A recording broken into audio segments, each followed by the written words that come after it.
Welcome back, everybody, to another episode of the Waveform podcast. We're your hosts. I'm Marquez. And I'm Andrew. And in today's episode, we're going to talk about TikTok starting to outperform YouTube, another Google messaging app. And first off, though, we're going to do a bunch of different EV news. So we kind of didn't do any. We did a whole week without EV news last week, I'm pretty sure. Yeah. So at this point now, we'd probably, by the time you've seen this, just dropped the 1,000-mile road trip video on the main channel. I guess that was a whole EV episode, but no news. So that'll be all the conclusions and all that info. You can watch that if you want. Mm-hmm. But what's the EV news? I mean, the first one, we kind of all saw it coming. I think this was like a week ago, but Roadster and Cybertruck are both officially delayed. Officially, yeah. And it's funny because every Tesla officially piece of news is typically just Elon tweeting. Like Tesla's accounts didn't share this. Like this didn't come from Tesla. This is literally Elon replying to someone on Twitter, which is usually how these headphones arrive. But we'll just go with officially confirmed. When you go to order them now, is the delivery date changed? There never was a delivery date. There never was. Not even on Cybertruck? That's a good question. Because I remember so many people when we first talked about the F-150 saying like, well, Cybertruck's going to be here by the end of the year. And we're like adamant about it. And I was always like, we'll see. Yeah. I actually had more hope for the Cybertruck because of the whole, the truck is built like that because it's supposed to be easier to manufacture. And the body type is supposed to be being able to be pumped out for like fleets and stuff like that. But that's when you start manufacturing. So they have not started manufacturing. True. And it is getting pretty close to the end of 2021. Yeah. So we kind of saw it coming.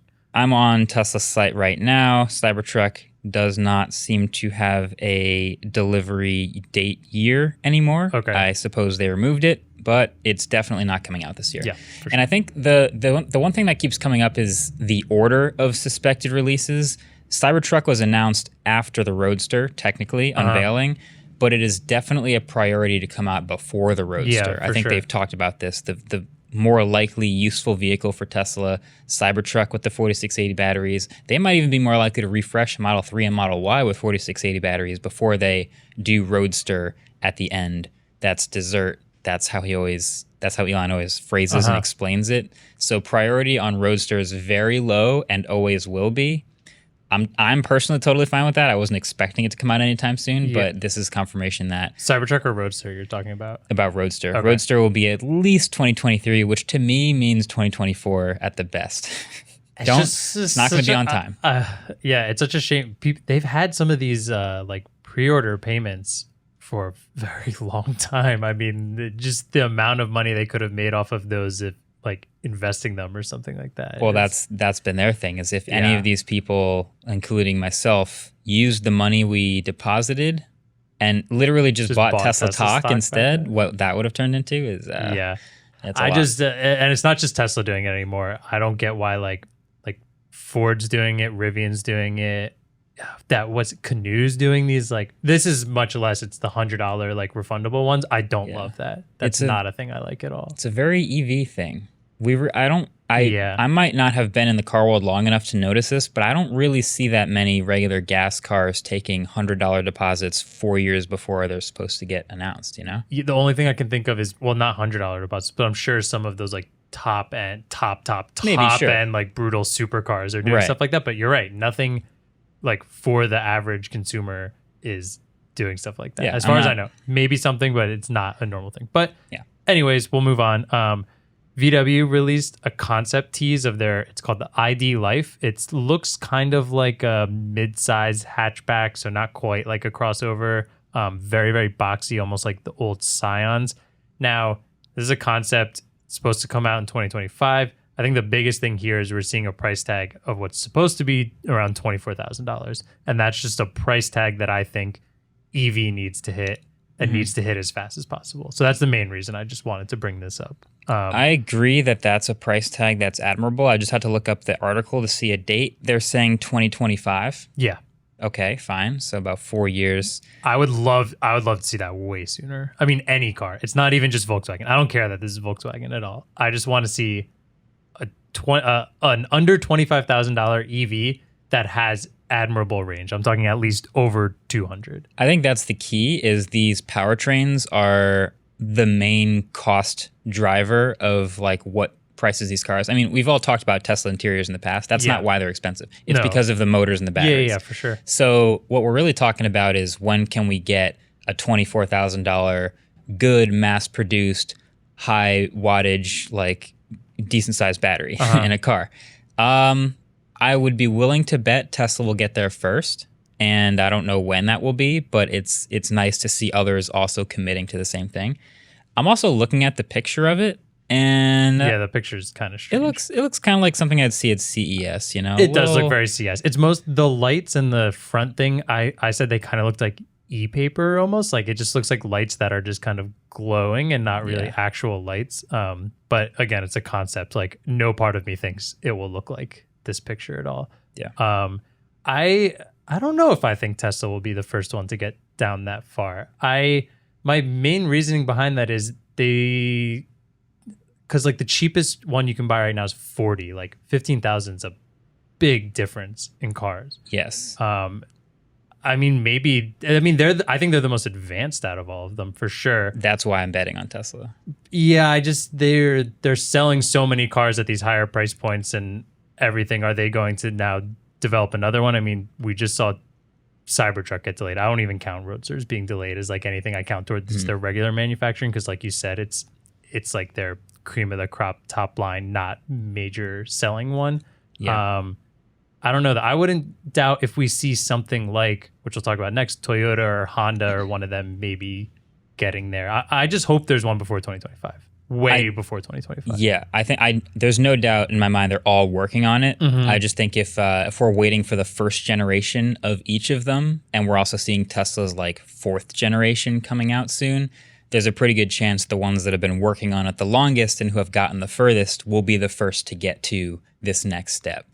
But we'll see. And it would be really impressive if Volkswagen leapfrogged Tesla's entire I think it would drivetrain tech. I wouldn't be surprised if some of these companies went after that market because that's the market that's not being hit right now. I mean, like the Model 3 is a huge milestone in EVs in general because of how much cheaper it got, but a $40,000 car is not an affordable car by any means. Like I think they all know that if they could make a $25,000 car right now, they would definitely do it because it would clearly sell a lot. I just think they don't have the tech to be able to make them that well.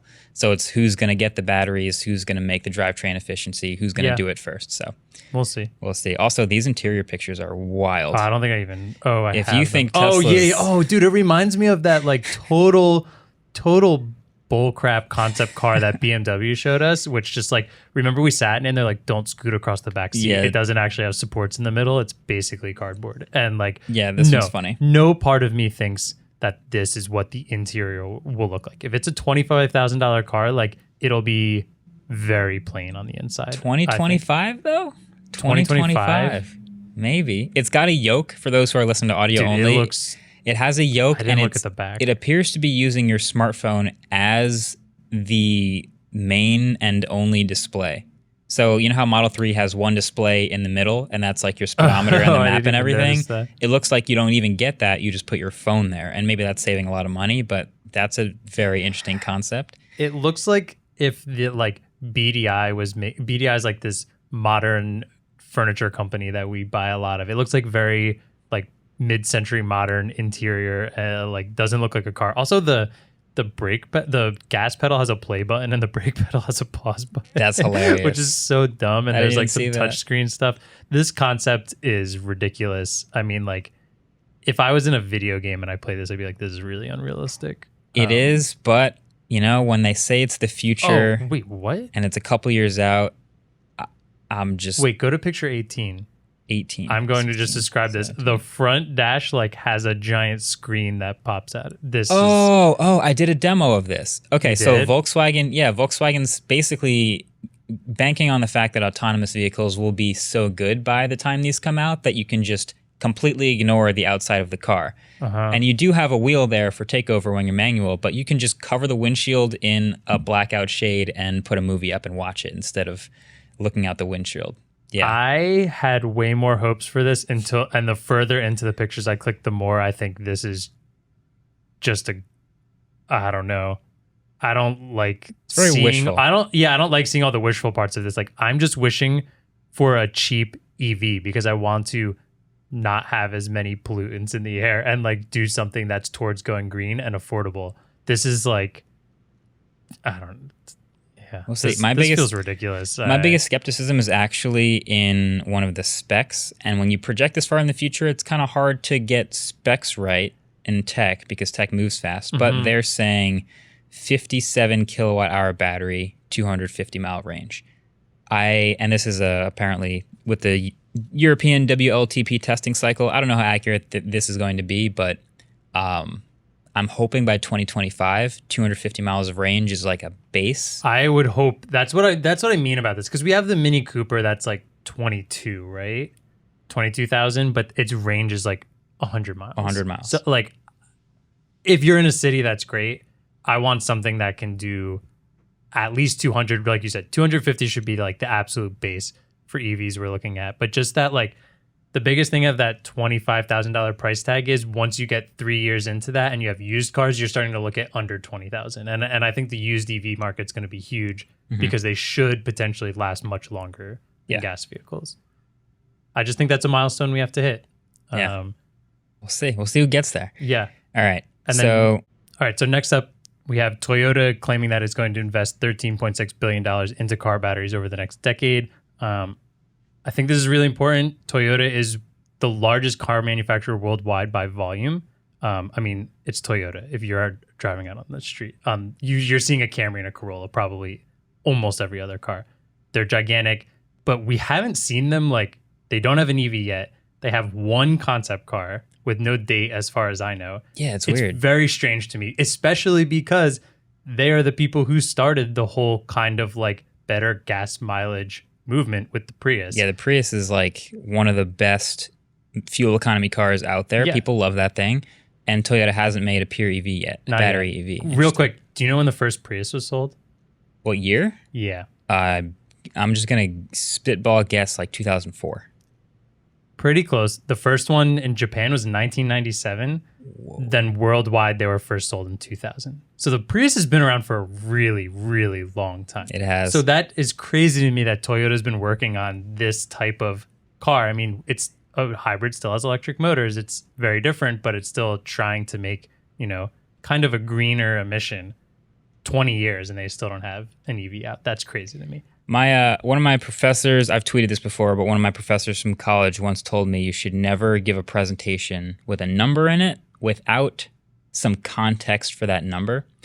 So you're saying the 13.6 billion. When I hear Toyota is investing 13.6 billion in car batteries over the next decade, that sounds like a lot, but is that a lot compared to other car companies' investments? I have a couple little... all right, so to break down the numbers a little bit, and still this is all, planned, said, everything. $13.6 billion for battery tech over the next decade. $9 billion of that is straight into production.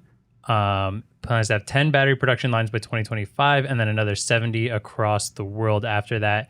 It says, judging by these numbers, it should produce around 200 gigawatt hours of batteries. And then if you want to compare that to something, Volkswagen's plans are to produce 240 gigawatts in Europe alone by 2030, and Ford has said they're planning to do 240 gigawatt hours, GWH, of batteries globally by 2030 as well. Okay.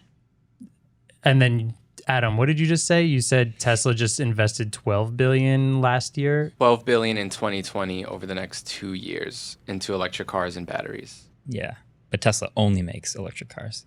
So that's interesting. Yeah, well, that's electric cars too. I don't know if this is right, and that's not just batteries. Just car. Yeah.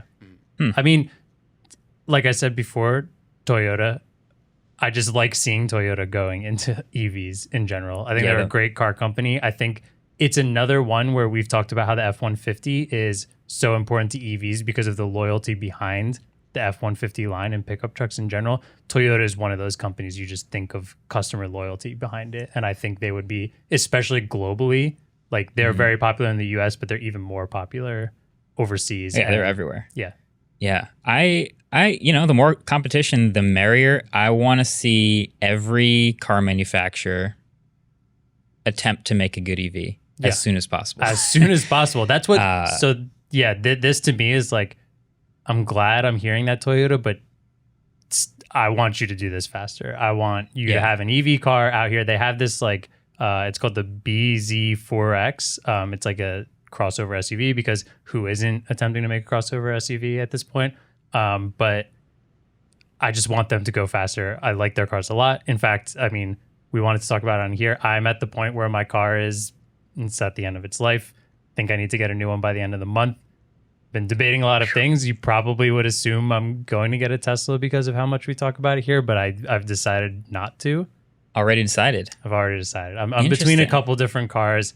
Okay. I have decided, as much as I want an EV for many different reasons, I don't think right now is the right time to get one for me personally. Is that because you can't get any EV that's not a Tesla? Or is it because no EV speaks to you enough? So it's a whole mix of things. I just currently moved. It is back to where I grew up. It is very out in kind of the middle of nowhere.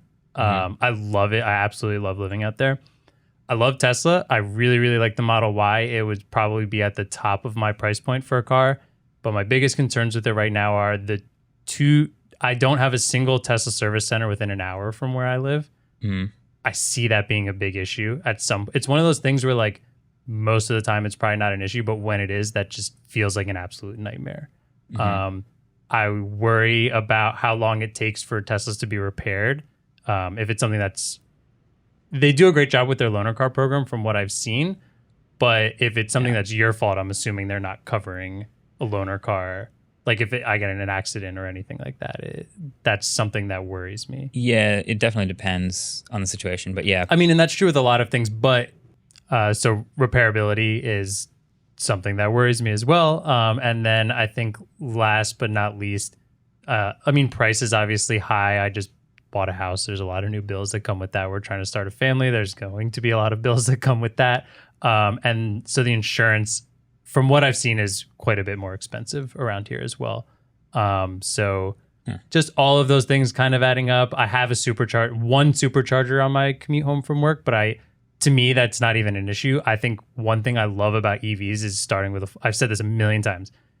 I want to leave my house every day with a full tank of gas. That is like amazing to me, and I think is the most underrated thing about EVs possible. In terms of other EVs, I was looking forward to the F-150, which would have really been stretching it money-wise, but I am not confident with charging, to be completely honest. I'm super excited for the truck to come out. This last road trip didn't help confidence in it at all. I was going to say, we just did a big experiment to figure that out. I think that's a big issue. I mean, like, there would obviously be places I could take a Ford to instead, but also my car is at the point where I won't be able to wait as long for an F-150 anyways. And like, yeah, that's going to be delayed. I'm calling it now. I'm just telling you. I'm going to say I think it won't be delayed, but it doesn't help me either way. Yeah. I would put, I think it'll come out in June. This upcoming June? Yeah. I hope I'm wrong, but every single other EV has been delayed. Other than like variants of Model 3 and Model Y. It's been like every single one's been delayed.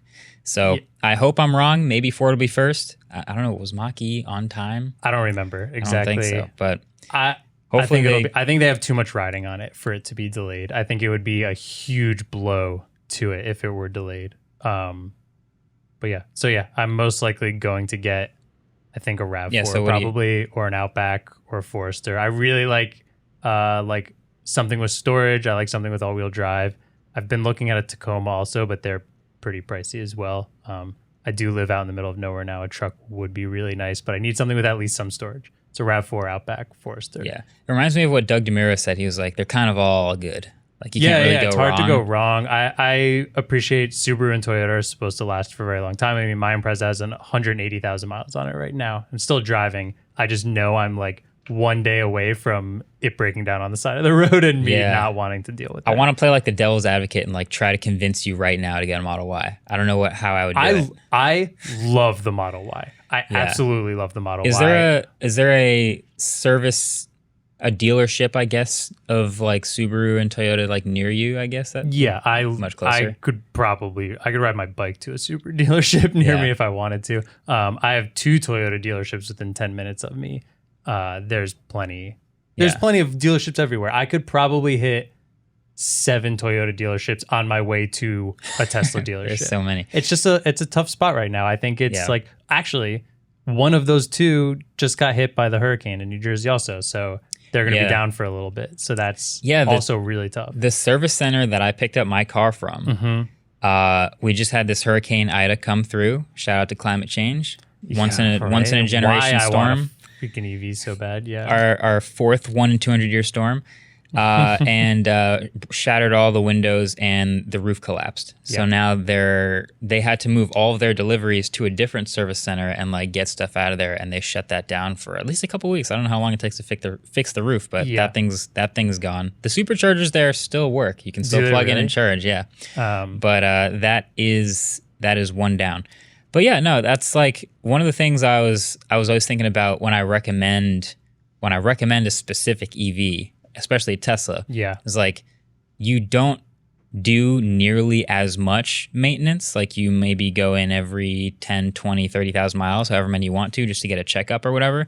But the car out here, the Raven Model S, I did exactly 0 appointments for. It's on its original wheels and tires. I think I drove it about 30,000 miles. Never visited the service center once.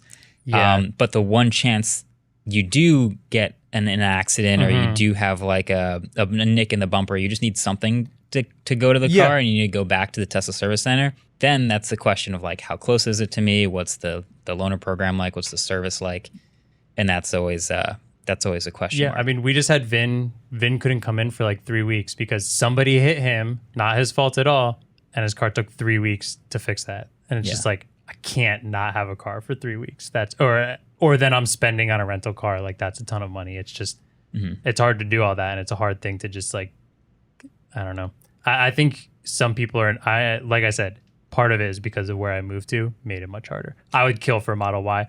I'm kind of hoping that in the next 5 or 6 years, then maybe I'll just sell my car, whatever I wind up getting. I was going to say, lease a car for 2-3 years. I'm not leasing. And then leasing is not something you could do with that much mileage for commuting to. It's just way too much. I have to finance and stuff like that. So leasing a Tesla doesn't work either. Get something for 2-3 years, and then when the F-150 comes out. Yeah. Maybe F-150 if they fix their charging's better. I hope so. I have high hopes for that F-150. Trust me, I'm really, really rooting for Ford. I think I'm really rooting for Toyota. I would kill for a RAV4 EV. If it was literally just a RAV4 with an electric motor, that would be amazing. Yeah. But all right, I think I ranted enough on that. Yeah. All right, let's take a quick break. We'll come back. We're going to talk about Google's services and then maybe one of Google's biggest services having some competition. Be right back. Great segue.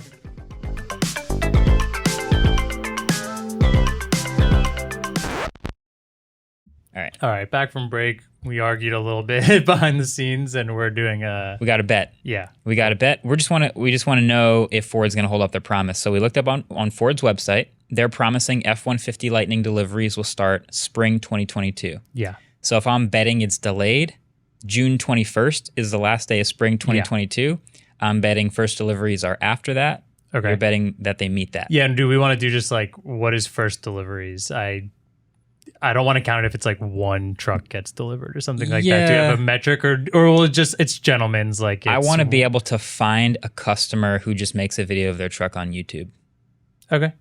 Like we did with Plaid when they started trickling out. Yeah, like we'll know if they're like actually doing deliveries or not. I think you'll we'll know. Be able to just, okay, and we have decided that the punishment is we're saying a spoon. It doesn't have to be like a whole spoonful, but we're saying the bomb hot sauce. Yeah, we're going to buy the bomb hot sauce, and loser has to put it on all of his food for the next week. Whoa, no. We're going to have to eat it one time. Yeah, one time.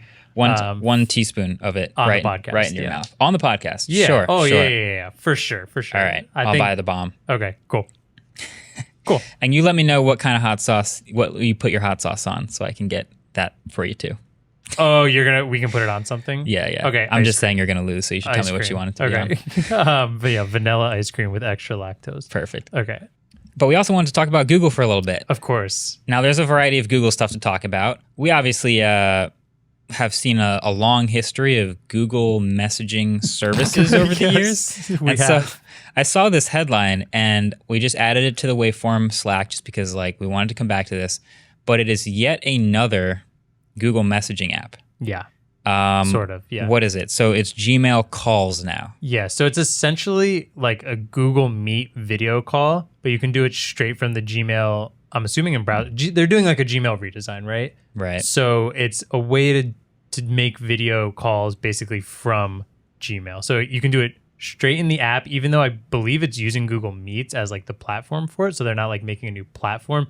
But in Gmail, you can make the call straight in the Gmail app, so you're not switching out of things, or like in an email thread. They're trying to be like Outlook. Yeah, it's barely different from Google Hangouts already. But just for a little fun here, we know there's been a million Google messaging apps. I mean, it's like a joke. I want to see how many you can name. Now, there are about 15, I believe.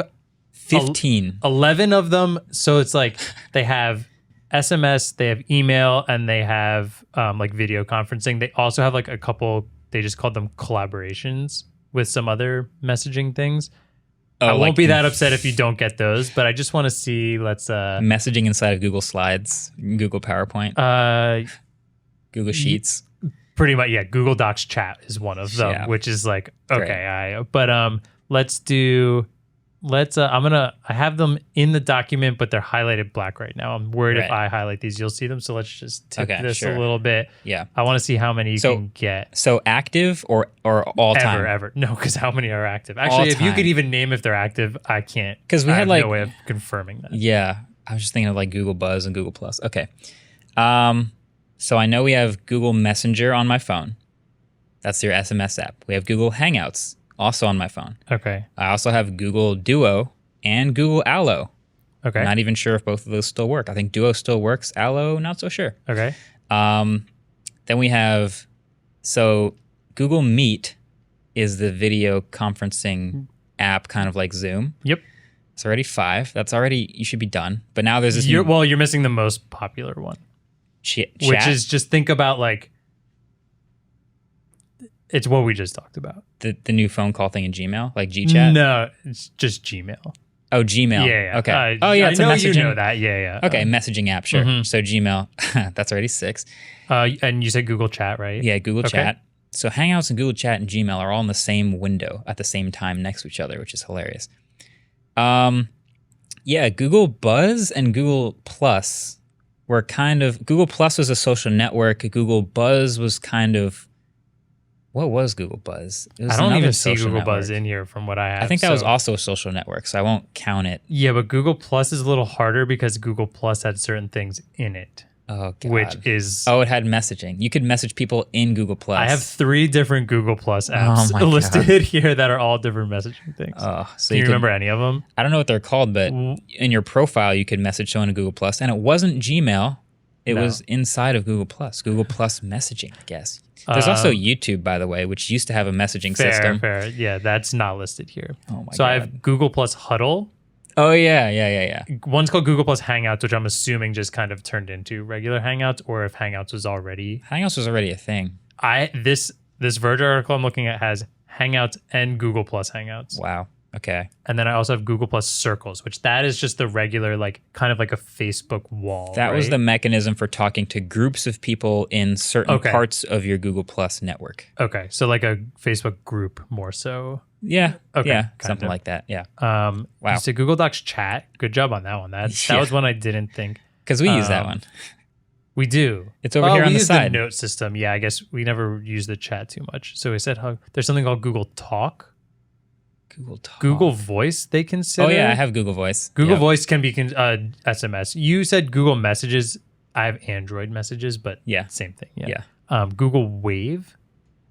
Oh, Wave. I don't even remember. That's I've never also heard dead of that. and old. Yeah, that was a thing they tried. And then there's just also the original Google Chat, GChat, pre-Hangouts. Turned into Hangouts, I guess. Yeah, exactly. That's what I used to talk to everyone on Google. GChat was the best when you were like at work because you had your email open, but you were still talking. So like, it was in the corner. If your boss came in, it's like, oh, he's just got his email up. He's definitely doing work. And then there's like 3 messages like lighting up in the bottom. You're like, ding, don't see ding, that, don't ding, see ding. that. But classic. So that was fun. You did really good. There's a lot, and I feel like I've used probably half of them. And it's like every time Google builds a new thing, it's like, is this going to be dead in a year, or should I stop? You've used half of them, but I bet in your head they're all scrambled into one messaging app pretty much, yeah. I mean, like I said, you open the Gmail window and there's Gmail in front of you, but also you can have Google Voice open in the side. You can have Google Chat and their Hangouts in the bottom, and then you can have Google Meet pop up right in front of you with an invite. It's everywhere. And was it Allo or Duo first? I think it was Allo first. Allo is the text and Duo is the videos. Oh, I thought Allo had video as well. Allo was, I think, the first I.O. I went to. And I remember being like, oh my God, FaceTime for Android. Right, because every time they come up with one, you're thinking like, this is going to be iMessage. Yeah, you're like, this is going to be the universal messaging app. The myth of the universal messaging app. You always think they're going to do it, and they get halfway there, and then it dies. The closest I think they ever really got to that was they pushed Hangouts for a little bit, and Hangouts was an app you could use to text people over the internet and make video calls and make voice calls, and it was like you could use Hangouts for everything on your phone, but not everybody used the Hangouts app on their phone. People on their iPhones didn't install Hangouts, so it was like it never really got there. This was always my thing with doing that is, to me, like I was talking to people in GChat and like Hangouts, but it was so much different than how I was talking to people in text messages. So I never liked having them in the same list of things, because the GChat or Hangouts was, people were always talking in it because there were groups of like 10, 15 people, where my text message to me was people like specifically trying to get in contact with me, or my wife or my mom or my sister or something like that. And I don't know, I never liked them all together. I still have my separate messages app, like text messages, which I know a lot of people outside the US is like not really a big thing. Yeah, I've used WhatsApp a lot more because I've been working with people in Europe, and they all just use WhatsApp and it's easy. But yeah, it's kind of just like in the US, people just use iMessage. Like they just use their text messaging app to talk to other people, which is kind of why it's so crazy that they've made so many. But speaking of Google services, YouTube. Yeah. YouTube's a pretty big service. You kind of, when you think about YouTube and then the sheer numbers that YouTube does, kind of feels unbeatable, right? It's the second biggest search engine in the world, next to Google, who owns them. So they're very plugged into each other. Billions of hours of video are watched and uploaded every month. It's just this crazy, massive, self-feeding, unbeatable video machine. Huge catalog, incredible search engine. But there's one key thing that they're just getting beat on as of right now, which is in watch time on mobile phones. TikTok, Android phones, on Android mobile phones, TikTok just overtook YouTube in average watch time, which is interesting. And can we pull up the exact details on that? Because is that like session launch time? Kind of. Is it what? Session watch time or monthly? It is monthly. So I can explain it a little better to kind of get an idea here. So it is on Android phones, although I bet you between Android and iPhone probably is almost exactly the same. I don't think anyone on Android is using one or the other more or less often. I think people just in general are using YouTube and TikTok how they're supposed to use. It doesn't matter what phone you're on. But that does have a difference. TikTok is like 99% mobile. YouTube is like 70% mobile. So there is a little difference here. But so average watch time over 1 month right now in the US, YouTube, the average user on YouTube watches approximately 22 hours of content per month. And that has been like completely steady. So the graphs they showed were from December 2019 to June 2021. And it started at 22 hours and it ended at 22 hours in that graph. It fluctuated a little down to 21, up to like 24, but it pretty much is at 22. TikTok, December 2019 was at 16 watch hours per month and rose all the way up to 24 watch hours per month. So they have just been, I mean, we know TikTok's going crazy. But so the average has risen up from 16 to 24. Yeah. Watch hours per month. So many fascinating things about that. Just I'm such a big numbers person, and stats always are like the thing that I like digging into. So number one, how many hours of TikTok do you think you watch every month? And when I think about TikTok, it's really easy to get lost and just sit there mindlessly scrolling, and then it's been half an hour and you just didn't do anything for half an hour. And I wonder how much that adds up. YouTube actually used to, it might still show you in the app how many hours you've watched. And I know for a fact I watch more YouTube than TikTok. I know I watch more YouTube also. But the number of TikToks that I've watched per month has definitely averaged higher and higher over the last couple of I mean, if you're counting individual TikToks, I watch more single TikTok videos than YouTube videos for sure. That's the other number I'm so curious about is like TikToks are 3 minutes long tops. Most of them are a couple seconds long. How many different things did you just consume versus the YouTube videos? Like YouTube videos are, I mean, the ones we make are 10, 12, 15 minutes long. I'd say an average has to be like 8 at least for the majority of YouTube videos. Yeah. And not everybody watches the whole video from front to back, but I'm just thinking the amount of stuff is way higher on TikTok. And that's kind of by design. It's like the short attention span gets that instant gratification cycle over and over. Lots of small hits of dopamine instead of one big one, basically.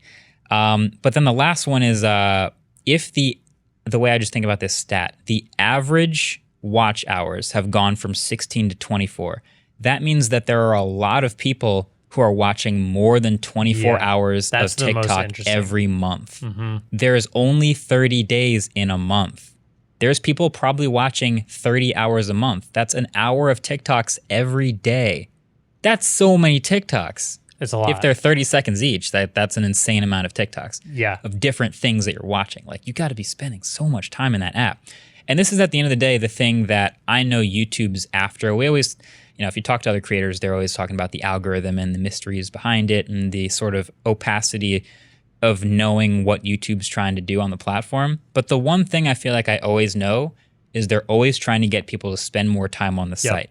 The more time you spend on YouTube, the more ads you watch, the more you consume, the more money they make. So generally, no matter what they're doing, you can assume they want you to spend more time on YouTube.com. Yeah. And that is something that they're losing to. YouTube has to look at this and think like, okay, they're TikTok's figuring it out.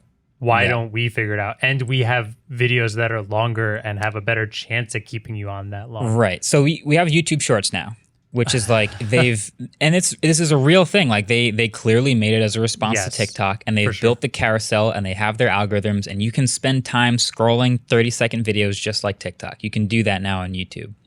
But the fact that TikTok is just that, and its algorithm has gotten so good that people spend time in that app and not YouTube Shorts, and they stay there for 30 hours in a month, says so much to me about how good TikTok's algorithm is and how massive that site has become.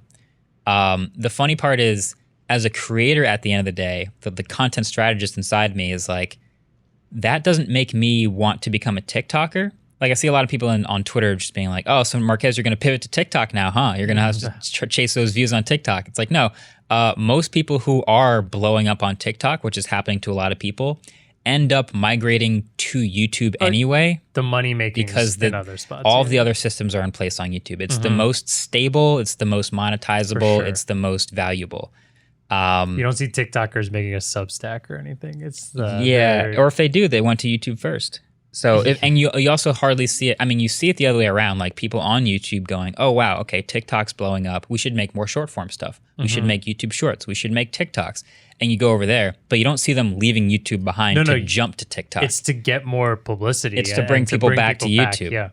So that's what I see in all these numbers. It's just like this trend is crazy. I mean, I think, like you said, the algorithm on TikTok is insanely good. It's just like, it is so impressive to me watching things that I don't think I've ever like thought about, like change my like habit on using TikTok to make it think that I would like that more. And then it's just sending me stuff that I find more and more entertaining every time. It is like at the point where I almost feel like TikTok is like an AI company, and they just have like 100% the absolute best 100%. algorithm for stuff like That's that. what it and is. It's crazy. I was talking to someone recently about TikTok, and they're like, Marquez, do you watch TikToks at all? I was like, yeah, I watch TikToks. And they're like, I tried, and then it was like one day of like teenagers dancing, and I couldn't take it anymore, and I left. I was like, if you get past the one day of like the most generic TikToks of all time, it will learn you so fast. Like you pass the one day, you make a new account,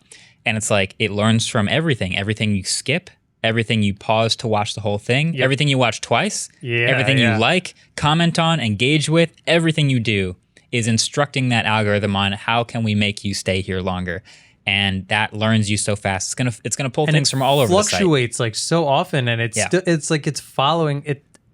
I don't even know if I like the things anymore. TikTok's telling me to start liking these things. It's just at a point where, it constantly keeps you in. I think my main TikTok use is I lay down in bed and I want to watch like 10 minutes and I watch more and more all the time. And it's just like, sometimes it's really hard to put down. Yeah.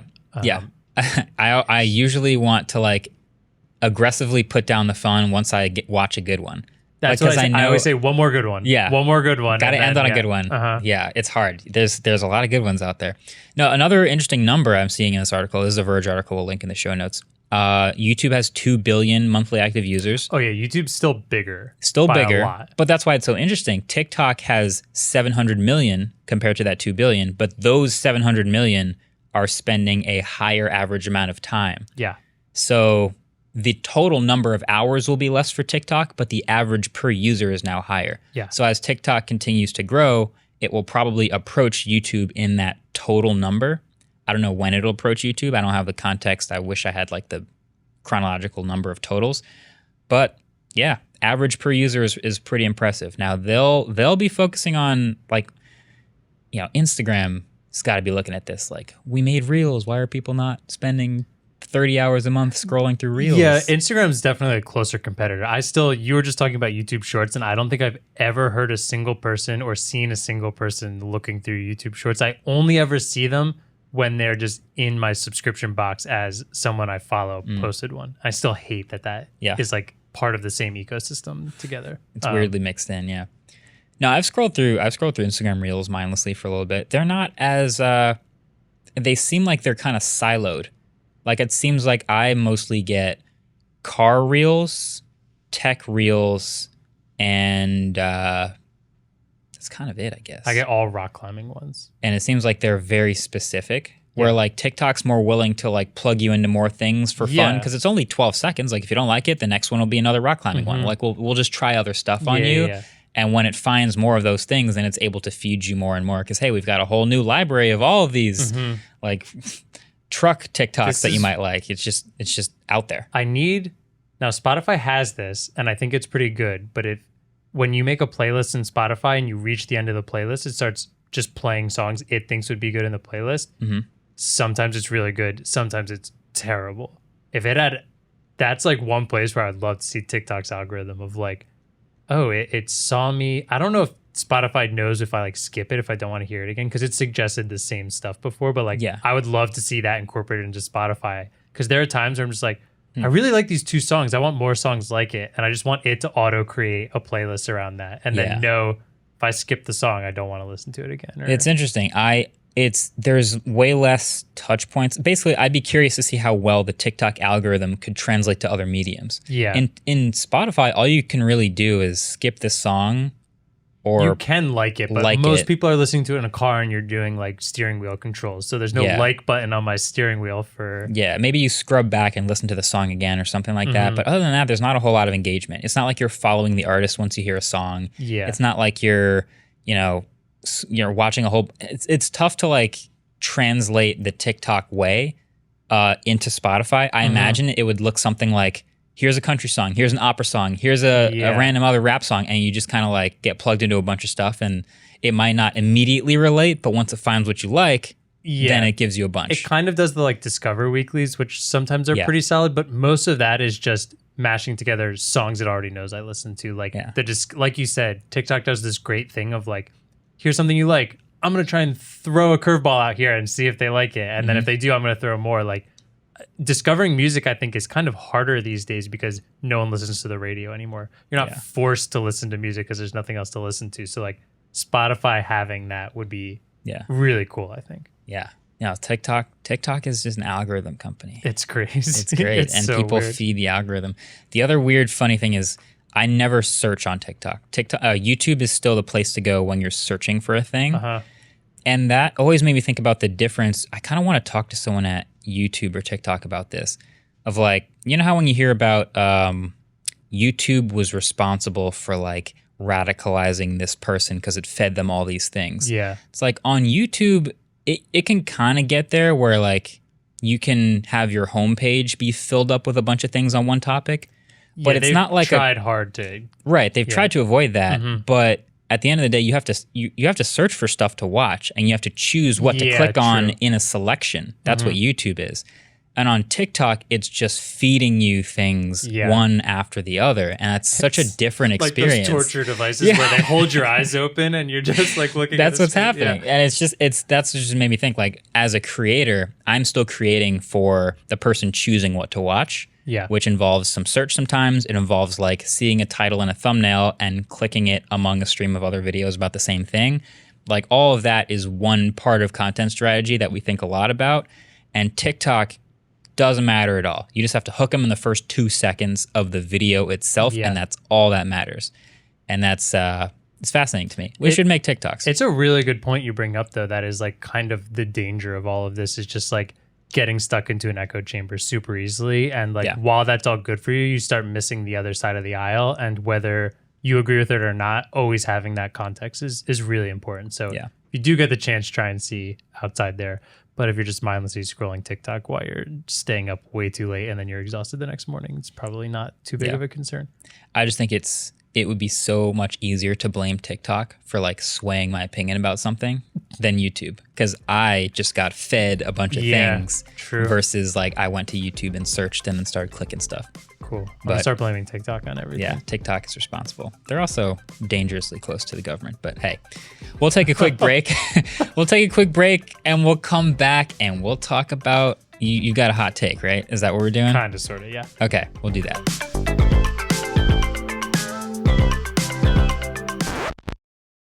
All right, we're back. We have a segment where we do hot takes, and I kind of developed a hot take I haven't actually really explored with myself that much because I wanted to explore it in front of you. But it all stems from a hypothetical question that will never happen.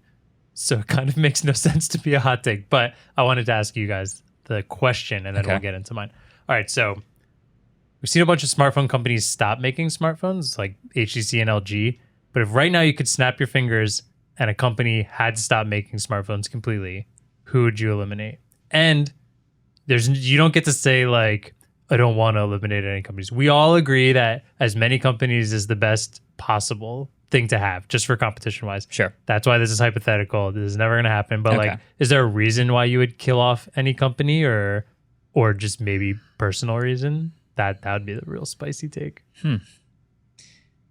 If I had to snap my fingers and get rid of a smartphone company, it would clearly be one that I don't use. Okay, that's one path to take for sure. Yeah, like I use right now. I'm daily driving the S21 Ultra, so it would not be Samsung. You've had that for a long time. Just saying. Yeah, it's starting to get some scratches. Is it safe to say, off topic here? Yeah, the S series is generally the phone you hold on to the longest, and part of that is because of its release date being so far ahead of. Just so it's typically the OnePlus for the last 3 years. Okay. It's been OnePlus's higher end Pro model.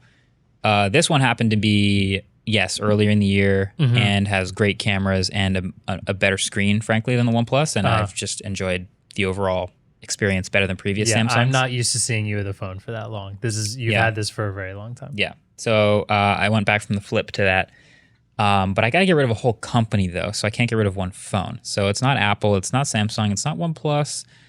I keep Motorola around. I like what they're doing with the budget stuff. I kind of want to bring back HTC, to be honest. I want to bring back HTC really bad, honestly. But then there's the whole world of like, I don't use an Alcatel phone. I don't have any reason to get rid of an Alcatel. This is not a hot take. Like, I guess I had, It would be like I'd snap my fingers and you'd be like, Alcatel is now gone, and I'd be like, okay, great. I don't really mind. Like, I didn't have any strong opinions on any of their phones.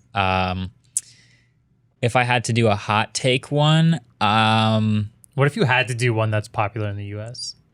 One of the most popular ones. Had to get rid of one. Like think about it. It's probably at a carrier store somewhere in the U.S. Okay. Because I don't want you to just snap away one that literally affects your life. Right. Let's make it a hot take, is what you're saying. Let's make it a hot take. Or closer to a warm take. Wait, can I ask a question? Yeah. Does it have to be the whole company is gone? No. Just the smartphone. Just the smartphone division. They stopped making phones. You know what's funny? Because I'm thinking like, snap your fingers, Apple stops making phones, right? That just means like Samsung is now the number one. Like Xiaomi starts feasting over in Asia because there's no Apple, and they're just going to expand and take over the world because they can dominate every market now. And Apple has to find a way to dominate without making phones. And that would just be so fascinating to watch because so many of their services and their accessories and their ecosystem is based around the market penetration that the iPhone has done for them over the past decade. And it would be wild to see them not make a new iPhone and try to keep that up. Yeah. So, I mean, to interrupt here because it just feels perfect. My take would be Apple. I think the biggest reason we're not seeing a like quote unquote iMessage for Android is because none of them will ever be able to include iMessage. And then if we take iMessage, like Apple is a company that holds so much stock in the whole smartphone ecosystem because of stuff like iMessage that a lot of companies just aren't even really trying because they know they won't be able to get that part of it. So maybe that could stem a chance that the rest of the companies all working on Android come together and can actually make something that makes a little more sense towards that, because otherwise iMessage will never be part of it. Right. It's like a spiteful move. Like iMessage will now be gone. I mean, you can still use iMessage on the Mac and on the iPad. You could probably, there's a million things you could argue. I mean, like I obviously don't want Apple gone, but I think that could be interesting. I don't think they innovate quite as much anymore. I think they perfect things. And their phones are, as much as I don't use one, I understand. I think iPhones are generally better than the phones that I use. I just personally don't enjoy them as much. They would probably shrink the iPad mini down to be the size of the S21 Ultra. And you could use iMessage on that. And there's a cellular one, and you're set. Oh, man. They definitely get around that. That'd be funny. No, I just assume, like, I guess in this world, when that company, they just never thought of doing smartphones, even though it's clearly still in their tech. Like, they're not doing smartphones at all. I thought it would be like, today, no more phones. Snap your fingers. More phones. And I mean, like, but they don't get to then make something that's kind of a smartphone. It takes over. They don't get to compete in the atmosphere at all. Yeah. I see. Yeah. So, and then if you think about it like that, then maybe iPhones Max would start incorporating Android-based things to create still into an atmosphere, an ecosystem, because how good is the Apple ecosystem without an iPhone? Android would be a monopoly. It would. In that world. Yeah, there's some Android fans that would love that world. Which is interesting. Which I wouldn't like. There's going to be a good and bad side to all of these answers, for sure. Yeah. It's just weird thinking about an open source monopoly. That's funny. Right. Weird. Did you have a hot take, or what was the second half of this? One? Or do you want to eliminate a smartphone? Eliminate a smartphone? Yeah. I kind of had a similar approach as Andrew in that I would get rid of Samsung because they dominate every price point pretty much. So getting rid of all of those phones will open up a lot of niches in the smartphone ecosystem for more competition. And could let other places flourish in like a different price point. Because I think Motorola would flourish completely if Samsung didn't have also budget ones, because they're great at budget phones. LG, HTC, maybe they'd still be around if there were no Samsungs A52s. to compete with. Yeah. We also wouldn't have anything folding. Also true. Samsung we wouldn't have anything good. That's what Adam wants, that, doesn't he? He doesn't think they work. So. It wouldn't have anything good folding. I'll say that. We would have the Flex Pi. And we'd have like the remnants of like what was the LG one? The Velvet? Well, that was that flippy case thing. We wouldn't have. What a about fold. the Surface? We wouldn't have that would be the best. Actually, that would be the biggest U.S. company that you could nix the smartphone part of it and not really suffer consequences. Microsoft, you can stop now. They make smartphones? Yeah, they make smartphone. They make smartphone. No, Windows Phone had a little thing for a while, but that's true. That's no longer out there. That would be pretty interesting. I don't really have any hot takes. I was pretty content with the week. We just got the Apple announcement, so by the time you see this, it'll be in a couple days. We're expecting iPhone 13, maybe an iPhone 13 Pro, and an iPhone 13 Mini, and an iPhone 13 Max. But also, there's now Apple Watch rumors floating around. Have you seen the rumors of the squared up design? Yeah, we've talked about a potential design like that. And I wanted to ask Adam about this, because the Apple Watch has had the same shape now. This is Series 7, right? It's had the same shape now since the beginning, basically. It's gotten a little bit bigger, a little bit less bezel. But now there's some rumors of a pretty squared up Apple Watch design. And at first, I was like, that it looks like I prefer the squared up design generally in most tech. But then when I see it on a watch, it looks more like a computer on the wrist. And I think that would actually do worse for it. Really? But I wonder like how flat edges. Yeah, it feels more squared up to me. Yeah, it would be more squared up. Okay, and I think squaring it up that much would make it feel less like a smooth piece of your life. It's more of a computer on the wrist thing. But how does our resident watch connoisseur feel about a squared up Apple Watch?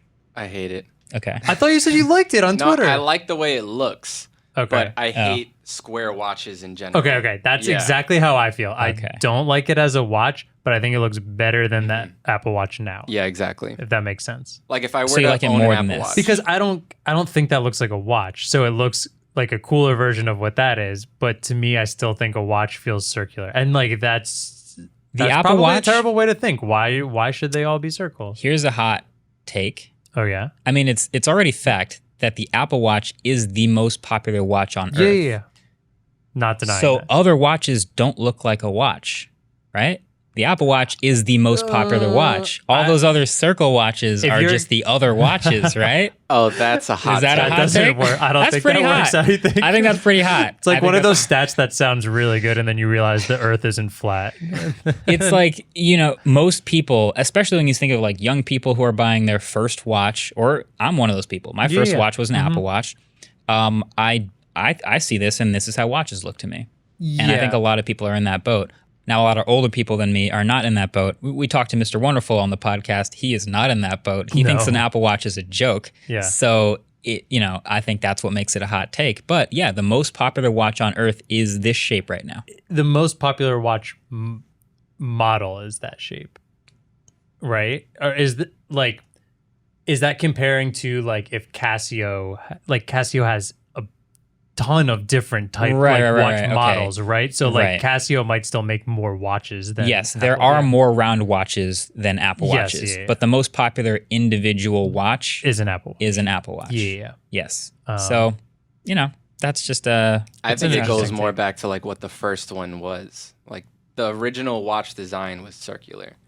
Right, the first watches. So like when you tell time in something that's not circular, is that still a watch? Now it's just a clock. That's it's a else. squircle now. Yeah. It's weird. Is that what what is the definition of a watch? Well, I guess if you just have a clock on your wrist. On your wrist? Yeah. It's something that tells time on your wrist. I mean, like, yeah. I don't know. I don't know if I agree with you on the original take on that, because I feel like the original, like cell phones were big and chunky. Then they went to flip. Then they went to what we have now. Now they're going back to flip. I think at some point we switched from cell phone to smartphone, and I think that reset the paradigm. Oh, so then this goes back into Adam hating flips again. Yeah, basically. It all comes back to folding phones. Yeah. No, that's like if, I don't know, maybe it's just a generational thing, literally. Like no, I think it will be. I think, I agree with you. I think the younger generation, like, probably is very used to a square watch. Yeah. I see a circular watch. Maybe this is going to date me, but I see a circular watch and I think, oh, it looks kind of old school. Even if it's a brand new watch. Yeah. And if it looks circular and analog, that's one of the old school watches. Here's my thing also. I only wear watches at this point as like when I'm dressing up, trying to dress nicer, generally with a suit or something like that. To me, it's like an accessory that I don't care about the time, but like a circular watch just looks nice with like a suit or something like that. I generally dislike wearing watches. I wonder how much you could dress up a square Apple Watch. I think there's nice leather bands and everything like that. At this point, that's the only thing you can do is like get a nice band. A good like watch face that's a little less comical. Yeah, I don't know if a suit with like your current heart rate. And I'm so triggered by this conversation. I have about 13 colors on my watch right now, looking like a Crayola watch right now. I just can't picture like James Bond with an Apple Watch. Yeah, exactly. Yeah, no, he'd have like one of the simpler. He'd have a watch face. Let me find a James Bond watch face. Oh, I don't have any nice ones right now. It's a Nike one. It's just Comic Sans. Imagine James Bond with this watch face on. It wouldn't pull it off. No, I'm with you. I feel like I understand both sides of this. I think I get, yeah. This watch thing. Yeah, well, that's a debate for another day. We'll see what comes out, but we're expecting possibly a new watch in this event alongside the new iPhones. I think that's kind of all we're expecting. It's like the classic September event. Isn't there usually like a November event also? There's probably, one more coming where we'll maybe see a Mac, maybe we'll see a laptop, maybe one of the things I've been curious about is when they're going to do. Well, the car thing is. That's my next car. I'm waiting for the Apple car. The Apple car is definitely delayed. No, is the Apple Silicon Mac, the tower. Okay. So we have Mac Pros here at the studio. They're very useful. And every time we get a new one, we keep thinking, should we have just waited? Like, when's the Apple Silicon Mac going to come out? And is that going to be something we wish we waited for? We don't really know. All I really know is Apple said 2-year transition, and we're 1.5 years in. Oh. And I think... When did the Mac Pro first... The Mac Pro got announced in the summer, but released in the winter, right? Right. And then we got the last Intel iMac refresh, which was actually after they announced a 2-year transition. But I think it was WWDC that we got the announcement. I might be wrong about the date, but essentially it was like, yes, this is going to take about 2 years, and we're going to start with these laptops. M1 MacBook, M1 MacBook Pro, Mac Mini, iMac came out. And I think the end of that 2-year window is closing in. Yeah. And the one thing they haven't done, let's say they haven't done an iMac Pro. They haven't done the refreshed higher end MacBook Pros yet. And they haven't done the Mac Tower. I would like to see an iMac Pro new design and see what they do with it. Yeah. We basically haven't seen the higher end stuff. Black bezel. Yeah. No, I'd be very curious. Black bezel would be nice. Black bezel would be nice. I think that's probably about it. I think we're good. That's all we got. We've talked our way into hot takes about watches, and we've obviously talked our face off about EVs. It's the second half of the podcast. That's what H3 always says, that like if you're in the second half of the podcast, you don't know what's coming at that point. So. Yeah. So shout out to all the cars driving by and all the noises. Hopefully you guys enjoyed that. We appreciate you tuning in. Definitely subscribe to the Waveform YouTube channel if you haven't already. That's where these come out in video form. But that's about it. Until the next one. Catch you guys later. Peace. Waveform was produced by Adam Molino. We are partnered with Vox Media, and our intro-outro music was created by Vane Sill.